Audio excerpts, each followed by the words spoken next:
Welcome everybody to Lightspace Place, the Architecture of Robin Gibson. My name's Matt Ward. I'm the publisher of the book and also the owner of the small little architecture and design bookshop over in the corner here at Collingwood Yards, bookshop by Uro. There might be a few stragglers. We've got a lot more people booked in than this, but I suspect there's a few people off to the beach today, so we may as well get started. Just as a heads up, we are actually streaming this presentation. So if you're up the front of the stage here today, you will be captured by the camera, so just keep that in mind. Before we begin, I'd like to start by acknowledging the traditional owners and sovereign custodians of the land on which Collingwood Yards is situated, the Wurundjeri people of the Woiwurrung language group. I'd also like to extend my respect to their ancestors and all First Peoples and Elders past, present and future. And a big thank you too to Shannon of Composite for hosting us here today, and of course for the NGV for making this part of the Melbourne Design Week and Melbourne Art Book Fair programming this year. Today is the launch of the book Robin Gibson, Lightspace Place. We've been working on this book for a good... I've been working on the book with Deborah and Lloyd for a good sort of three years, I think, and you guys were working on it for a number of years before that, I believe. So it's a great pleasure to finally be able to bring it out into the world. Having said that, we've actually only got 6 copies here in the country at the moment. So it's out into the world, but a lot of it's sitting in a container ship just off Brisbane at the moment. So unfortunately, we ran into yet more kind of COVID hold-ups and all the rest of it. But we're expecting, if you don't grab a copy here today, you can of course pre-order it. There's a slight discount here today, and we should have it here in the country within the next fortnight or so. I'm sure many of you will know Robin Gibson if you've turned up today. He was a very well-known figure in 80s and 90s Brisbane. In fact, he was actually voted Queenslander of the Year at one point. Despite all that, there wasn't a huge amount published on Gibson in his time. Certainly not in the industry press, not on his architecture at least. While he was a public figure and a big personality, he didn't write a lot on his own architecture either. So unlike his sort of rough contemporary from here in Melbourne, Robin Boyd, who was perhaps a decade older than Gibson, he wasn't a prolific self-promoter or self-publisher in that sense. So from that perspective, while he certainly built prolifically, a huge proportion of Brisbane's fairly major commercial and civic infrastructure was designed by Robert Gibson. There hasn't been a great deal published on him anywhere, and as far as we're aware, this is the only monograph that's ever been published on his work, and is quite likely to be the only one ever published, I'd imagine. All of that is one way of just, I guess, drawing attention to the huge amount of research that Deborah and Lloyd have managed to do to bring this book to fruition. It's been quite a significant undertaking, and it's a real pleasure to be able to publish this book. And I have to thank you both for persisting over the last 3 years through all of the COVID hiccups and all the rest of it. It's great to finally be able to bring it out to the world. Today we're very lucky to be joined by Professor Philip Goad, who was internationally known for his research and is an authority, as I'm sure you all know, on modern Australian architecture.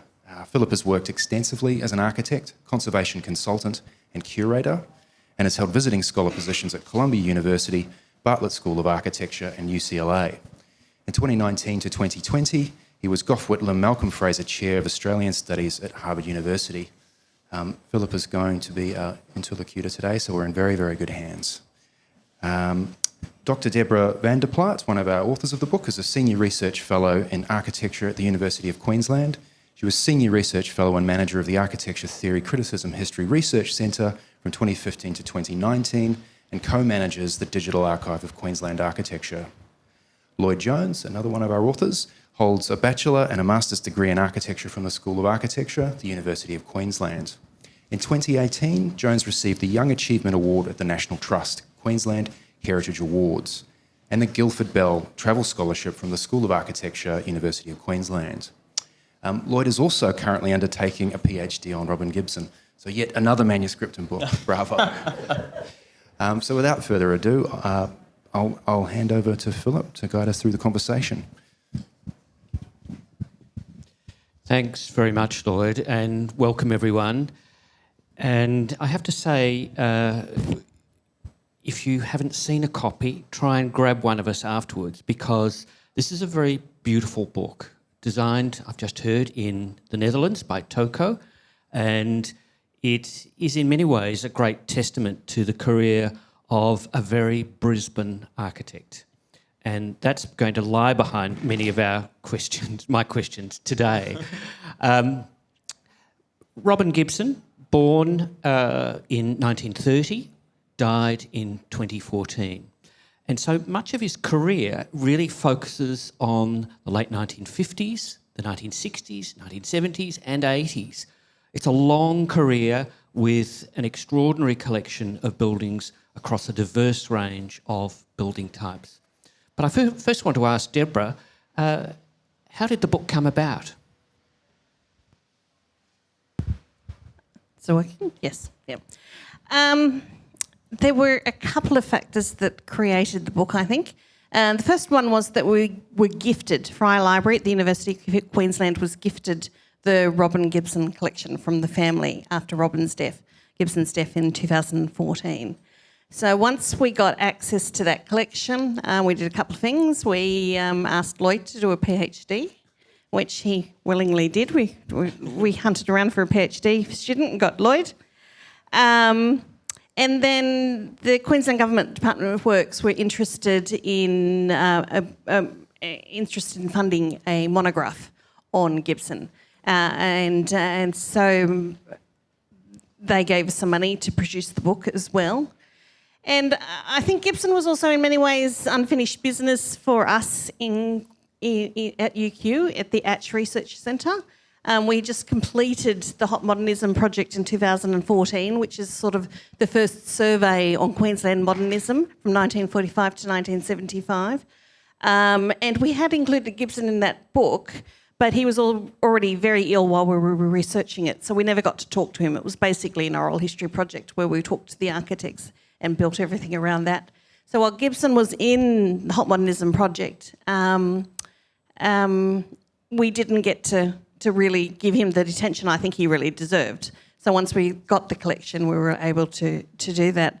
And I think it was just, there's been a very strong focus at Atch in the last decade on writing histories of Queensland architecture. And this is just part of that sort of larger project, I think, that we've been doing at Atch for the last decade. Great, thanks, Deborah. Now, I mentioned before that Robin Gibson was a very Brisbane architect. Lloyd, can you tell us something about him, his upbringing, his training, and also the social and professional context in which he entered practice in Brisbane in the 1950s?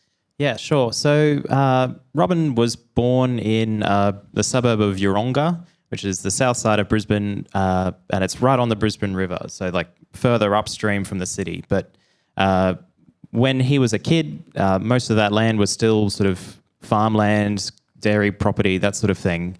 And so he spent a lot of time kind of knocking around, fishing in the river with friends and I don't know, doing things that boys do at the time. But the river sort of continuously played a role in his life. So when he was able to build his own house, he built in the same suburb that he grew up in.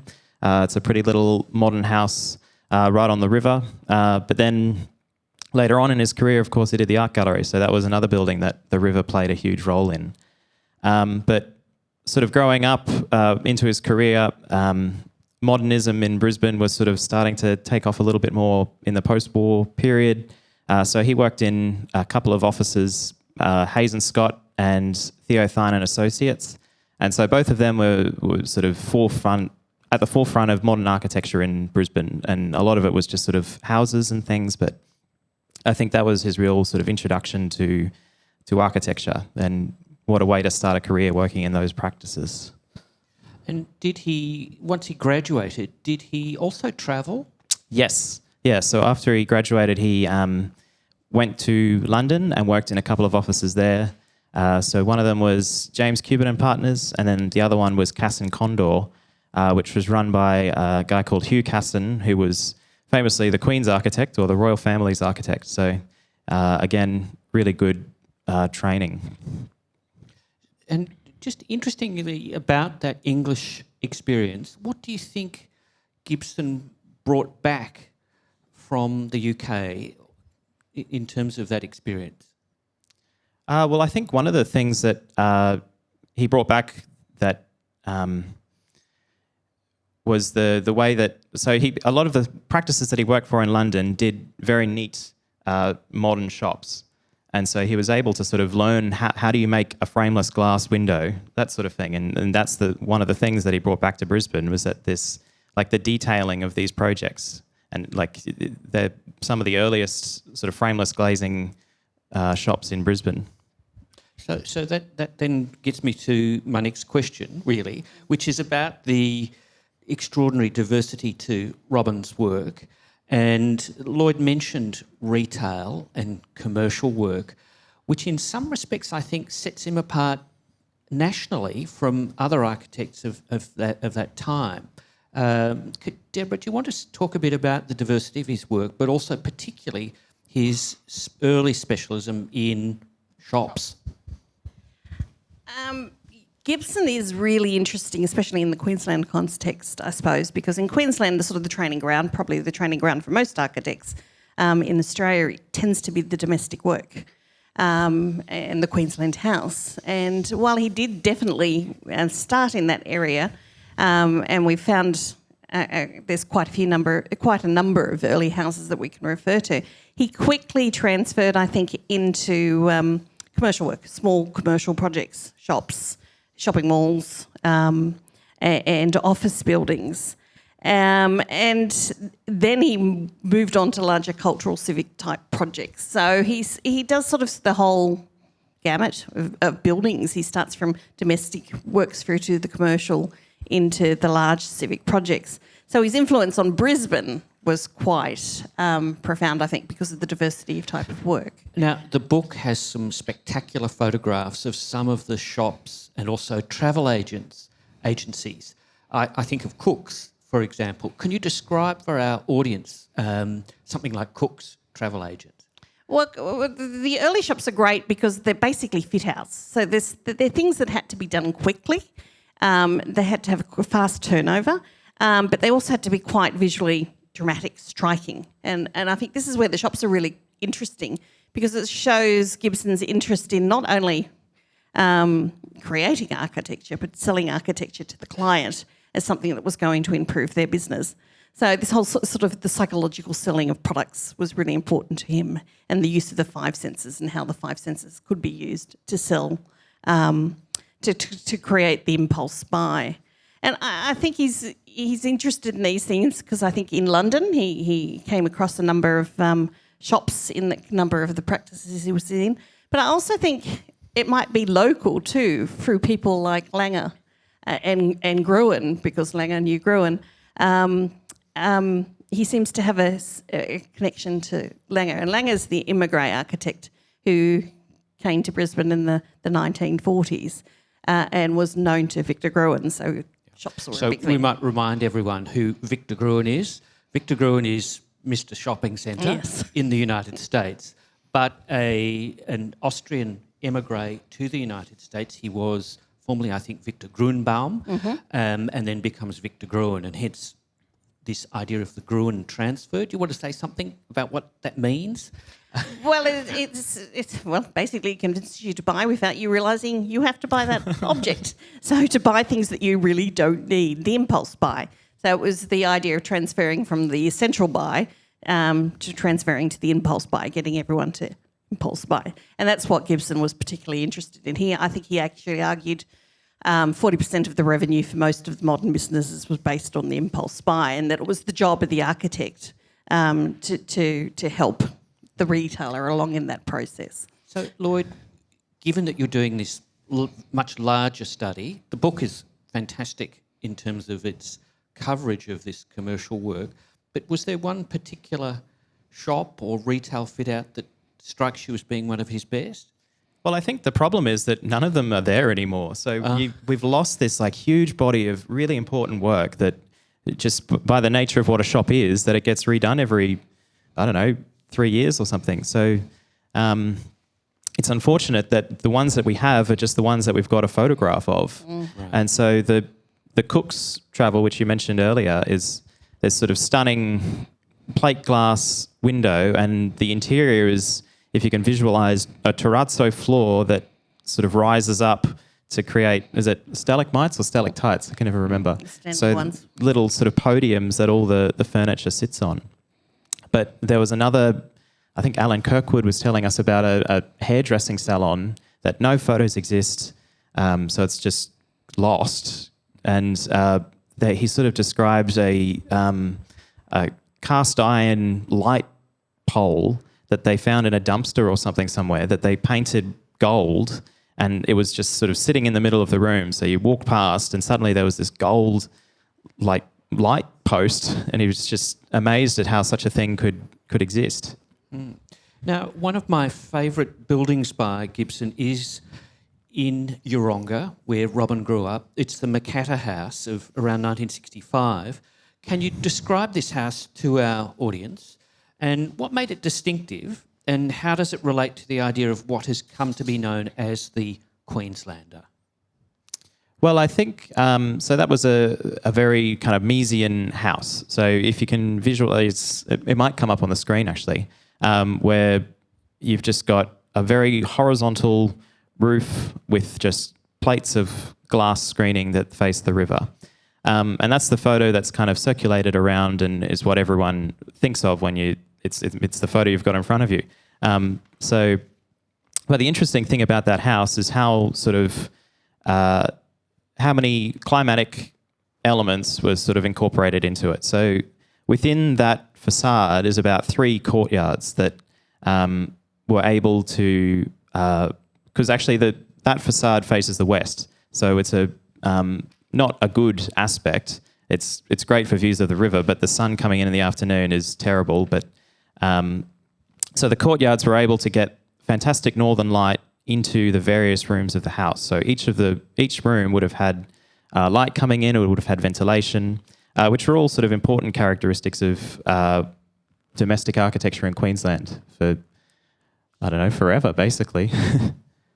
But did Robin have a critical view on the elevated Queensland house? He grew up in one, so this is not that at all. No. I'm not sure. No one's ever really talked about it, but like he grew up in one, and the other thing he did was he bought one when he was getting older. He sort of retired. Oh yeah, it's up on the screen. Sort of retired to this property out in Boona, which is west of Brisbane, in this Queenslander that he and his wife sort of did up. Right.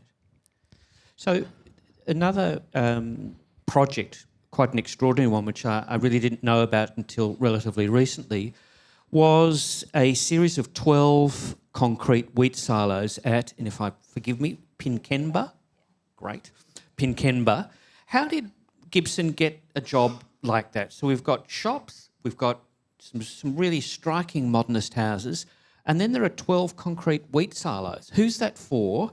And what does it tell us about him as a practitioner? I've been talking a lot, I think. It was for the State Wheat Board, so it was state government.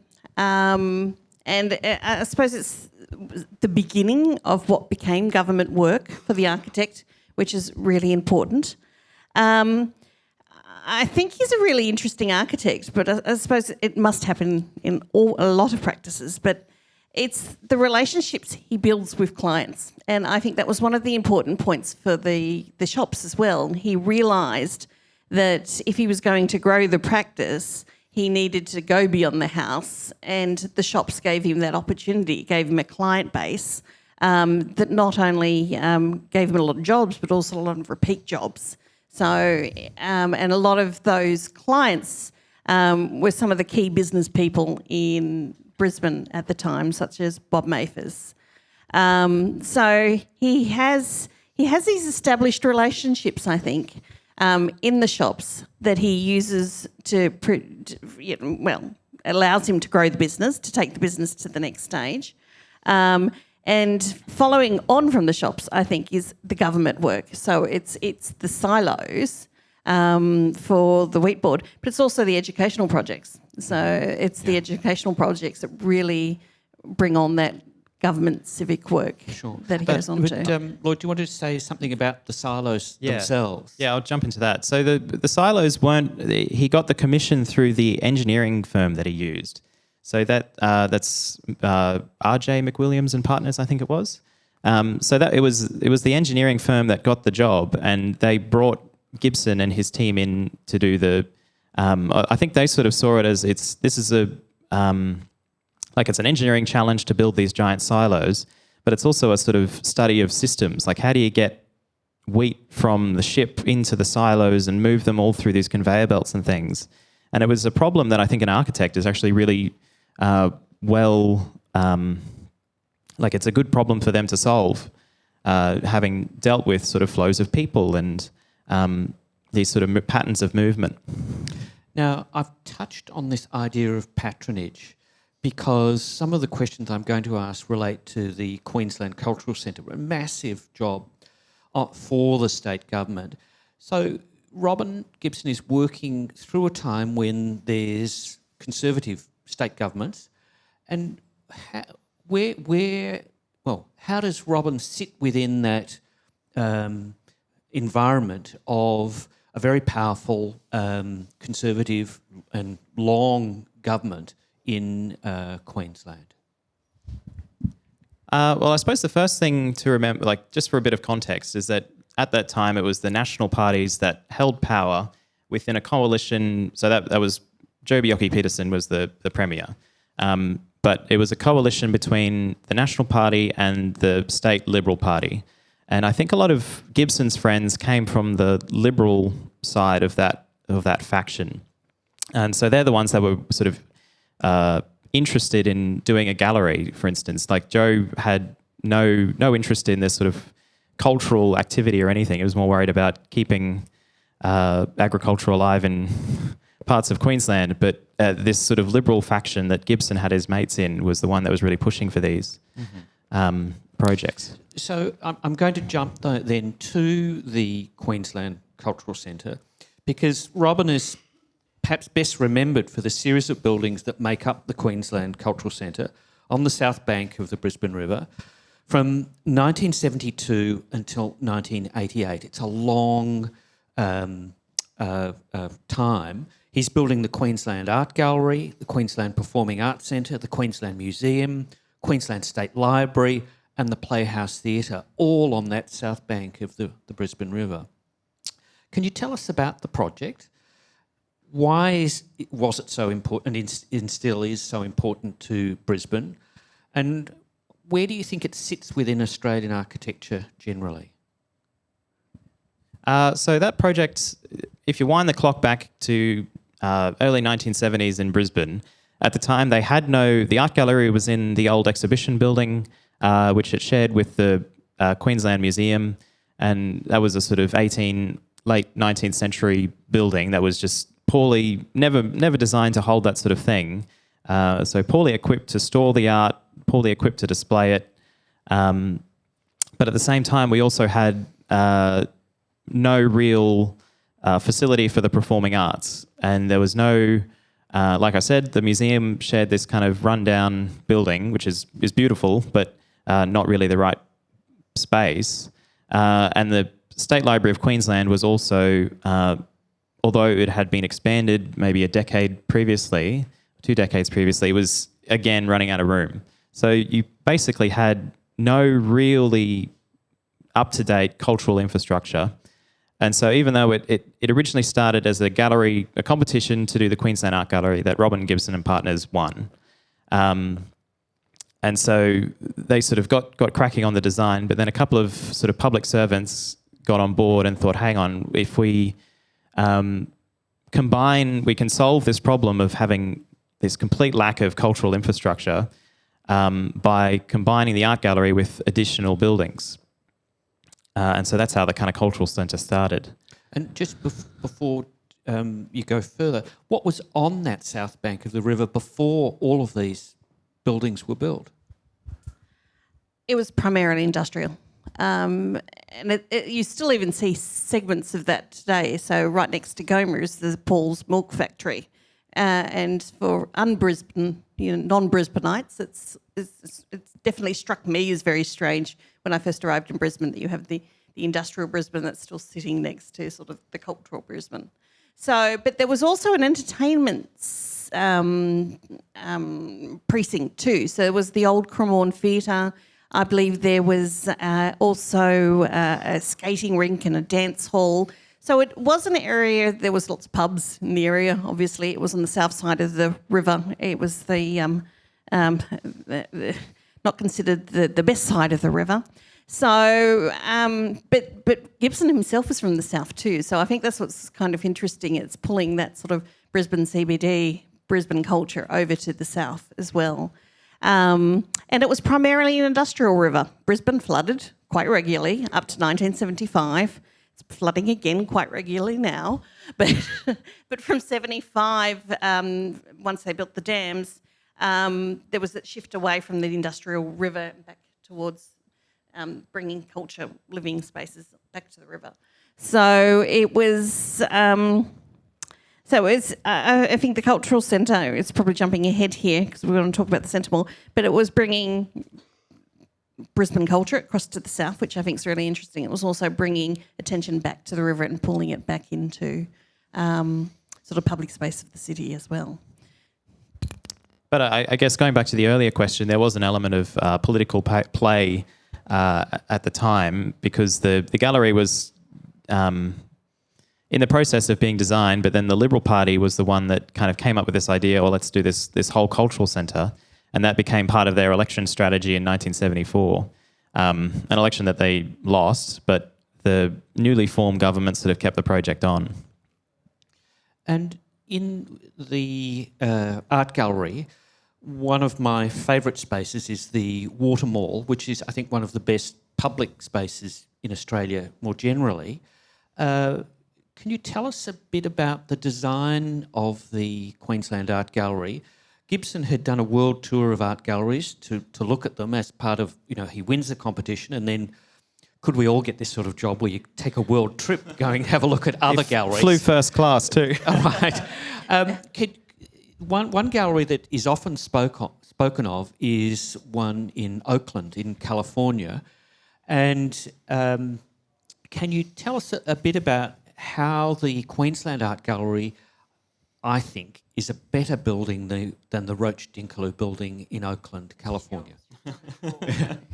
Lloyd also did the tour. He followed Gibson. He got a grant and did the same trip, so I'll let him talk about that. Not first class. Yeah, it's a really interesting question because he did this fantastic tour, saw all these buildings, and so the one that does get brought up is the Oakland Museum. And so if you see the two side by side, you think, Gibson's just got a photocopier, slapped this on, and they do look really similar, even down to the angle of the handrails and things. But when Gibson was there, and I had the same experience, is that you go into the spaces of the Roach Dinkaloo Museum, and it's so dark, and the spaces are kind of cavernous and I don't know, they're dull, and the concrete is very grey. And so I think Gibson recognised a lot of this, and even though he probably drew inspiration from some areas of it, a lot of it he said, no, we're not doing that at all. This is going to be a building that's full of light. We're going to use concrete that is kind of more beige than grey. And again, back to the water feature, we're going to introduce this fabulous mall that runs through the whole thing as this kind of flowing river of water as a reference to the Brisbane River. So I think in that respect, the architecture of Robin Gibson is often underestimated. And that building in particular seems to me a case where Gibson is being critical of the models by which he's often described. He's often described as a Mesian, and yet the Makata House is a really sophisticated exploration of the modern house. And similarly, the art gallery, I think, is a really sophisticated critique of what was then hailed as a great building, the Oakland Museum. And I think the Queensland Art Gallery then set the pattern for the other buildings, the Performing Arts Centre and the library. How do you think those other buildings stack up against the whole the Queensland Art Gallery? Well, the Queensland Art Gallery is my favourite too. And I think the tour for the Queensland Art Gallery was really interesting because it does show the tendency, it shows Gibson's interest in solving a problem and really solving a problem. So he'll sit down and really think about how he can improve on a particular model. And I think with the art gallery, that watermall becomes the sort of the major space around which the whole gallery revolves. It's the wayfinding space for everything.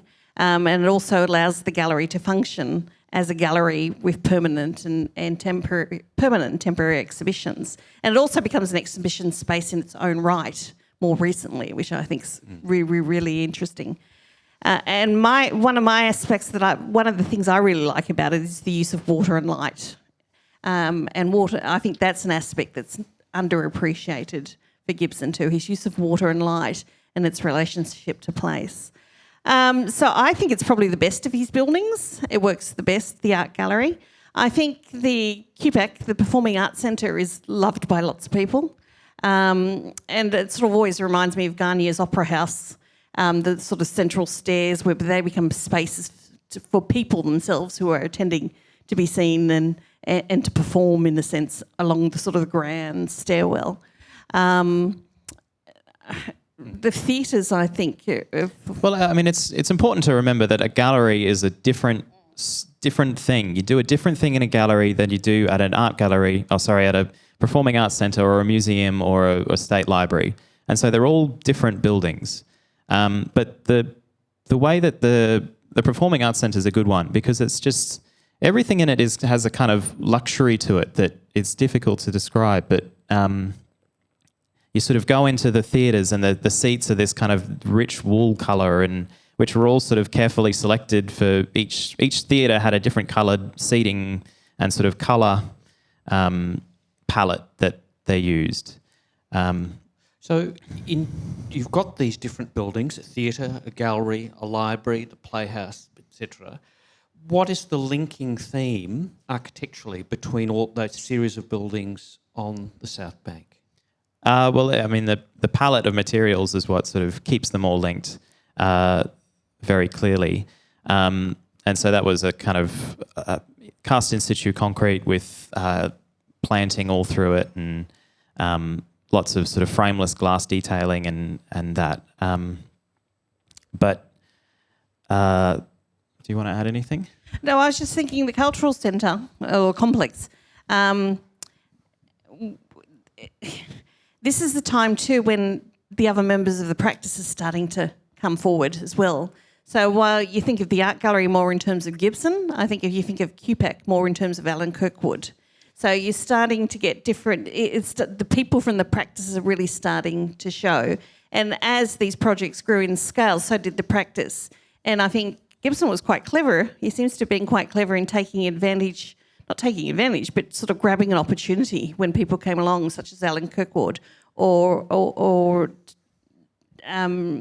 the earlier educational projects. Sure. It's bringing in the key people. So in a sense... Well, I was just like Gabriel Poole, who went on to have a distinguished career in his own right, worked in Gibson's office. He was, in fact, the first employee. Geoffrey Pye was also in there too. It was a sort of... They were involved. Yeah. They were involved in the shops. Just for the audience, Gabriel Poole and Geoffrey Pye become some of Queensland's best-known modernist residential architects of the period. I want to return now, though, to other building types. So Gibson's churches, he designed a series of churches. So he's designed shops, houses. What do you think he brings to the design of religious buildings? Well, I think it gave him a real opportunity to play with modernist form, materials, and to play with light. So if you think of Kenmore Church, I think Kenmore's essentially...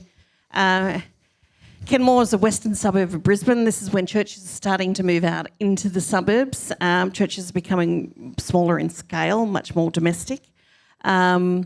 And Kenmore essentially consists of two squares, interconnected squares. One was the church proper, the other was the Sunday school community centre type building attached to it.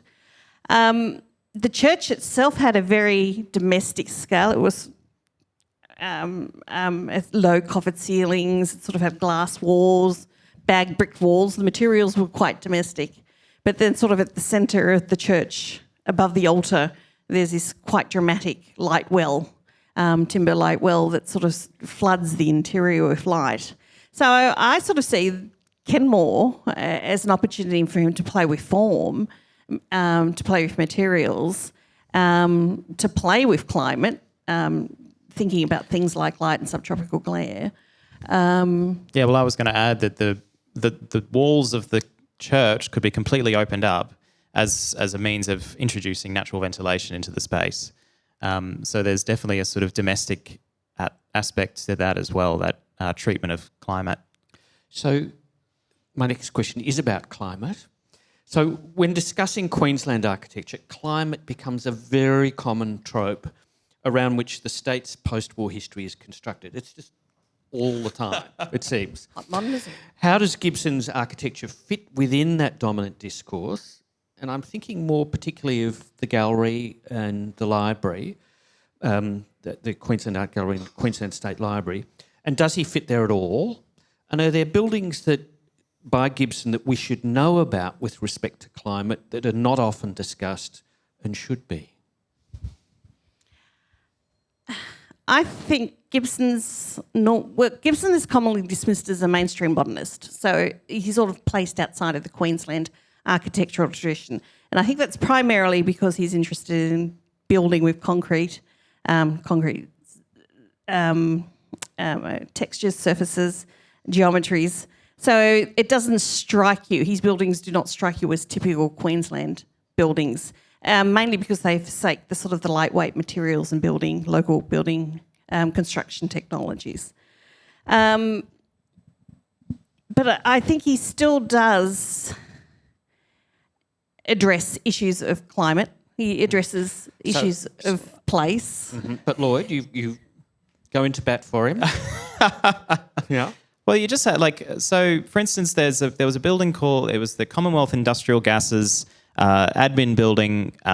It's in Rockley. It's this sort of beautiful, low, modernist building.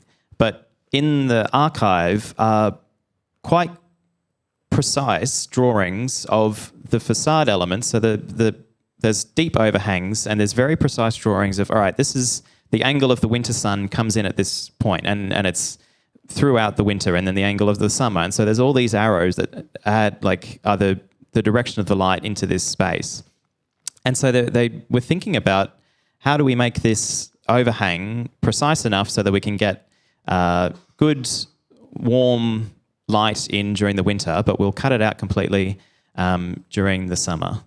And that sort of flows through into all of the commercial work that he did. Like all his multi-storey skyscrapers in Brisbane CBD have, while other architects were doing these sort of glossy, complete curtain wall systems of reflective glass, his are sort of designed in a way that there's always shaded windows. Because that's my reading of it. Deep shadow, and he enjoys using concrete, but often precast concrete panels, and then develops a language of very deep reveal and very deep shadow. And I presume, as Harry Seidler did, and often underestimated for his attention to environmental design, the buildings are not curtain wall skyscrapers at all. So one question was, are there buildings by Gibson that we should know about with respect to climate? And so, Lloyd, does that mean that there are certain office buildings or some of the university buildings which are particularly climatically aligned? I think, so climate, I mean, there's an approach to climate that is very Brisbane, where you open up the building and you let the environment in. But in some buildings, so for a library building, for instance, you just can't do that. You've got to keep books in a kind of hermetically sealed environment that's so that you don't end up with light damaging the books. And so that's what the Central Library did very well, is that it recognised that this is we need a different climate in here, so we're going to build a different building. So that's why there's quite small amounts of window, and in some places it's sort of popped out for to sort of recognise that, in this space isn't books, it's people, so we'll give them a window to look out of and a awning to protect them from the sun coming in. Just picking up on your shade and reveal, and I think I agree with you. I think that's the underlying theme in most of Gibson's work. It's the contrast or sort of the joining of solid and void in ways that you can stop the sun from coming in, or at the worst times of the years, but still allow natural light. Again, that's coming, I think, from quite local influences such as Langer, who was one of his teachers at the time. But I also think it's coming from what Gibson identified as an urban tradition of Queensland architecture. We tend to define Queensland architecture in terms of the houses, in terms of timber and tin. He was looking at the city. He was looking at the architects building in the city from the 19th and early 20th century. So he really liked Stanley. He really liked Clark and Tiffin, and particularly because of their use of the solid and void. So if you think of the Treasury building in the city, it's much like the Treasury building you have here, except it's got a deep colonnade on it that creates the shadow and the void, the depth that allows that. And that's what he seems to be looking at. So he's looking at a tradition of Queensland architecture. It's just one that the historiography hasn't generally acknowledged. Sure. So what you're saying there is then that Gibson's public buildings, and there are many, universities, churches, and these cultural buildings, are actually trying to make reference to a Queensland urban tradition, which is about mass. It's not your timber and tin series of buildings. Now, that then brings me to the delicate question of the reputation of the Queensland state government for their treatment of historic buildings. So how do you think Gibson negotiated that respect of his own for historic buildings of central Brisbane and the state and other private players' disrespect for some of Queensland's wonderful central urban buildings? I imagine it was quite difficult for him. I was talking to his daughter Tina once, and she had a story where she's an architect as well, and so she was training in Brisbane in the early 1980s, I believe. But at the time, that a lot of important Brisbane buildings were getting demolished, and so she was quite involved in the public awareness of the protection of these things. And she remembers standing on the street in Queen Street trying to sort of drum up support, and her father was coming the other way, and he just laughed at her and said, "Why are you doing this?" But I think so. But in another interview that Deborah did, I can't remember who it was with, but it was someone else who was interested in the protection of these buildings. Jeffrey Pye. No, I don't think it was, but it was someone else. Anyway. But he had a story where he was saying that Robin actually came into bat for them a couple of times. So I think he had to sort of have this image to his friends in government that he was able to that he was happy to go with progress and move things forward. But I think privately and delicately, he was trying to help this sort of movement to protect these buildings as well. Sure. Now, the book has some very beautiful full page black and white photographs of textures. There's one beautiful image of an exposed aggregate wall with white quartz, and then there's a close-up of the Central Library that Lloyd just mentioned at University of Queensland. Sort of, I like to think of corduroy in concrete. That interest in texture, where do you think that sits in Gibson's work generally? I think what's it about? So I think they're. At the time, a lot of architects internationally were also playing with these ideas of texture. So if you look at Paul Rudolph's work in America, they all have this same this idea of how can you make a concrete building at the sort of micro level. How do you create sort of shadow effects on surface. And so I think Gibson was sort of drawing from these precedents. But at the same time, I think he was also sort of searching for something that was a neat solution that you could repeat. So you look at, so the quartz was sort of a first iteration, but then they tried a different kind of concrete texture. So he did 3 buildings at the University of Queensland, and all of them have a slightly different sort of surface treatment. So I think you can see that he was sort of trying to find, all right, how can I come up with a solution that I can just use from now on? And eventually he finds it in the Griffith University buildings, and then that gets rolled out across the whole cultural centre. This sort of off-form, slightly sandblasted finish that had some texture, so it wasn't just sort of boring concrete. There was a little bit of life to it, but it was predictable and it was consistent. Because I wonder whether that interest in texture has been underestimated in Gibson's work, and this is the nature of architectural photography. A magazine isn't going to publish a close-up of an aggregate wall, exposed aggregate concrete panel. And across Australia, are there other architects or other buildings that you think compare with Gibson's in this regard, in this interest in texture? And I think of particularly Col Madigan's work, Edwards, Madigan, Torzello and Briggs's High Court and the National Gallery of Australia. Do you think Gibson was thinking about Canberra's civic buildings at the time? Well, he did also do a competition entry for a number of Canberra buildings, so he's definitely aware of that work and that body of work. And he was hoping to, I assume, by joining, being part of these competitions for the new Parliament House and the Archives building, to be part of that sort of suite of buildings. Texture's a bit tricky because, to be honest, I'm thinking of the Canberra buildings, and I can't sort of visualise what they look like up close. You can see the photos and the forms from the distance, but texture, I'm not sure. Although there was the fire station here in Melbourne we walked past the other day, and it's got that beautiful board finish. Yeah, so I mean, smart one. Yeah. Well, it's just a question. I think that all of that era of buildings from the 70s through the 70s haven't actually been looked at very carefully in that regard of what they're trying to do. And I know in Canberra, the idea was that there be a consistent language for most of the buildings in the parliamentary triangle. And I'm just wondering whether Gibson himself was thinking that same way for the South Bank of Brisbane in terms of the library, the art gallery and the playhouse, and whether that was, in a way, his idea of what a future Brisbane might be on the other side of the river as well. Possibly.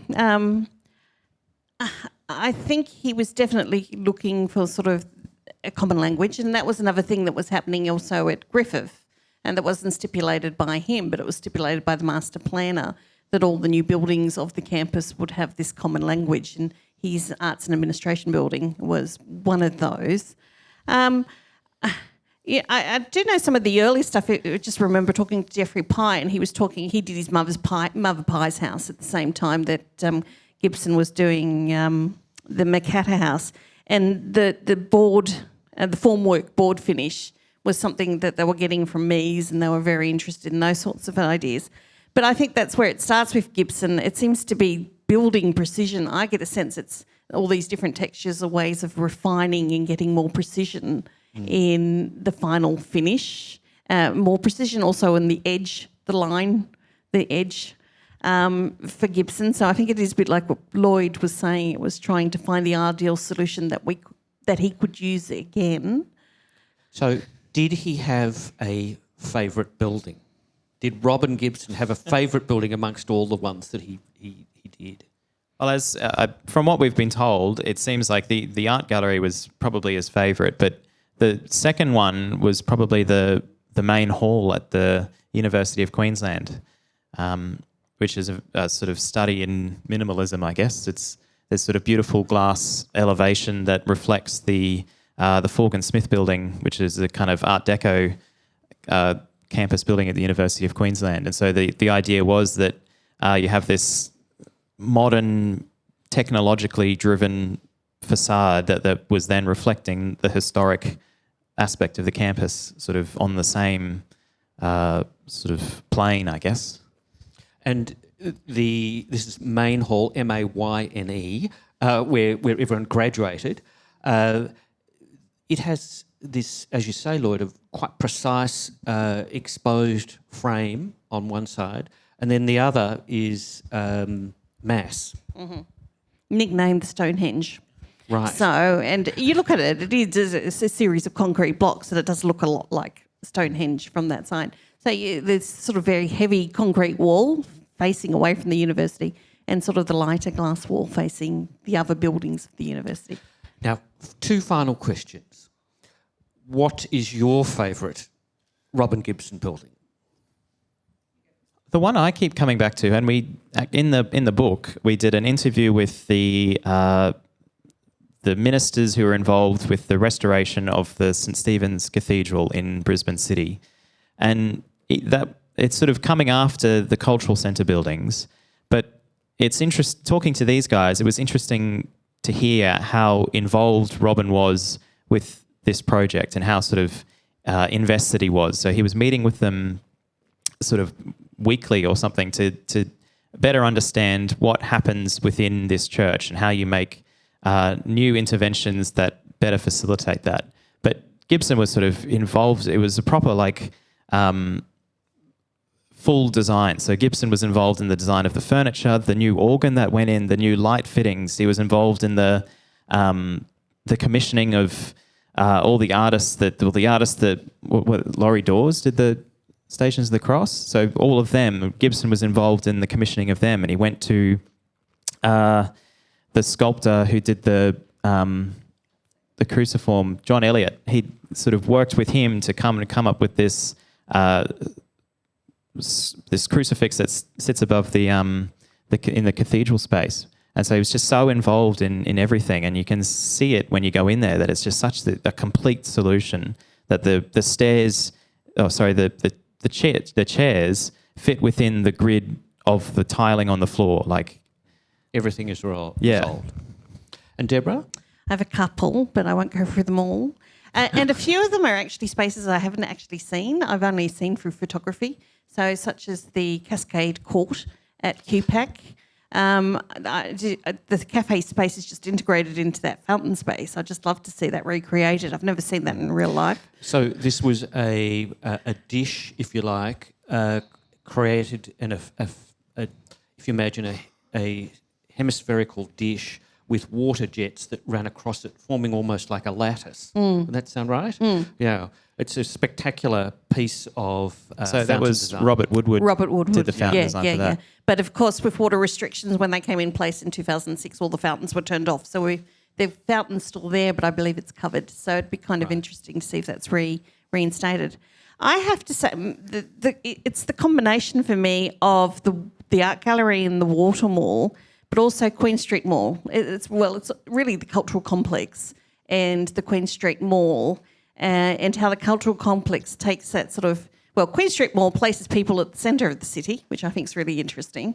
It's a pedestrianised mall that Gibson introduced in 1982 for the Commonwealth Games. Runs across 2 blocks, so it's essentially a pedestrianised space surrounded by shops and shopping precincts. And then that sort of public space gets dragged across the river, across the bridge to the Queensland Cultural Centre in South Bank. I think, because I just think it's a really interesting public space that seems to work really well. I remember when I first moved to Brisbane, I've told Lloyd this story, he thinks I'm...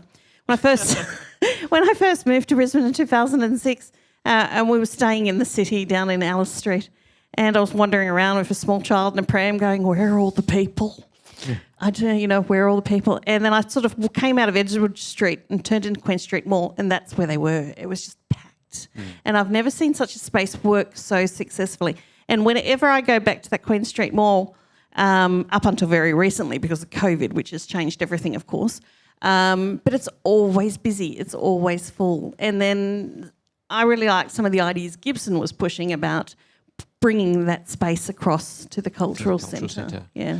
So I think that might be quite an appropriate place to bring this conversation to an end, which does cut across all of that retail work and the public square, Anzac Square, and all Post Office Square, I beg your pardon, and the whole Queensland Cultural Centre, I think is Gibson's commitment to public space and the architecture in some respects receding in favour of these places of great public activity and really giving Brisbane a new life from the 1970s onwards. Now, we've got time potentially for a question. 5 minutes we have. Would anyone like to ask a question from the floor? Yes, David. I might just mention that since a number of these buildings have been finished, both the University, the Central Library and QPAC organisation have messed up some of these buildings. And I just wondered, you've documented how they were when they were built, and maybe you could tell us about some of this messing up and there's been public fights about it as well. What was the question? The question was, some of the buildings of the Queensland Cultural Centre have been altered. Sometimes they've had buildings placed on top of them, they've had major additions, they've had interventions to do with public transport access and the like. And so our authors, what do you think? Well, I haven't seen the State Library in its original state. I've only seen it after the additions by Donovan Hill. So one of the things I did find quite interesting about researching was to see how the library worked in relation to the other buildings. And I sort of was quite fascinated by how the library actually came off the Art Gallery court, and which the Art Gallery court addressed the river, rather than off Grace Street, which it comes off now because of the Donovan Hill additions. So there's been significant additions. Some have been by Gibson because Yeah, well, there was a few extra entrances that were added to some of the cultural facilities in the 2000s that Gibson's office did. But I think it's, although some of the buildings have been changed, the cultural centre's been heritage listed. So it's on the State Heritage Register, which is fantastic. And part of the reason it was that because the government at the time thought, it'll be a great idea to build these multi-storey apartment complexes on the top of QPAC and update all these, add new facades to all the buildings. And so there was a real public backlash against that. And the outcome of it was that the buildings were heritage listed. So I think there's definitely a growing appreciation of what these buildings are. And I think hopefully in the future they'll be better protected. But I also think that the functions of some of these buildings have been changing over time. I think a library that was designed and built in the 1980s would have had a very different function from what libraries seem to have now. And I think the Donovan Hill extension really sort of addresses some of those new functions of the library that weren't even conceived at the time, I think, when Gibbs built the library. So I think there's some interesting changes that have worked quite successfully because of those changing functions of an institutional building, such as the State Library of Queensland. They're very different places. And another question at all from the floor? Yes. I grew up in Brisbane in a family of Queensland architects and spent a lot of time wandering through these kind of spaces with then the additions, which I think led to then my studying of architecture first in Queensland and now in Melbourne. Do you see any reference, I guess, to Gibson in the more recent architectural vernacular of Brisbane? Obviously firms like Donovan Hill and it kind of continued that lineage of quite, climate considered and very Queensland architecture. Do you see any reference to Gibson, today? Yeah, great question. So a question about whether there is if you like, a following of Gibson in today's architectural culture. Have they learnt things that then have been reapplied? Is that correct? Can you? I'm not sure. No one jumps to mind, but I think that's partly because Gibson is often placed outside of the tradition of Queensland architecture. I was saying before, it's this idea of him being a mainstream modernist. And I think that partly stems from the writings of sort of when they were writing about him in the 80s. We had Frampton put forward his critical regionalism idea, and a lot of Australian architecture, especially Queensland architecture, has been written in that sense. And I think that placed a lot of emphasis on local building technologies and local building materials, which Gibson wasn't a great fan of. But it also rejected the idea of tradition, of history and culture, which Gibson was very interested in. He was very interested in certain, not all historical architects, but certain historical architects. But Deborah, don't you think this is partly what your book is about? To try and engender a new cultural respect or a new respect amongst younger Brisbane architects for the quality of this work? True. Hope so. Yeah. Yeah, well, I mean, I was thinking the other day, like, you don't see too many precast concrete buildings that are built at that scale anymore. Like, it's just not a thing that's really done anymore, which is a bit of a shame. So not only are these buildings sort of their time and at risk to changes, but they're kind of the last of a certain way of doing architecture that I don't think anyone really does anymore. Right. Does that make sense? Yeah, no, look, it's an interesting point, but I think you underestimate the potential value of your book, because I think by producing a monograph on an architect like this who has been in some ways accepted into the canon and then left for nearly 20 years, this brings a new knowledge to a lot of people and also gives, I think, a very strong nudge to heritage authorities to respect it, but also younger architects to look at the work and say, actually, there's something pretty fantastic about these buildings, and the only way to understand them is to buy a copy of this book. So, with that, unless we've got any other questions, I might close the proceedings. So thanks very much, Deborah and Lloyd. Thanks, Thanks, Philip. Philip.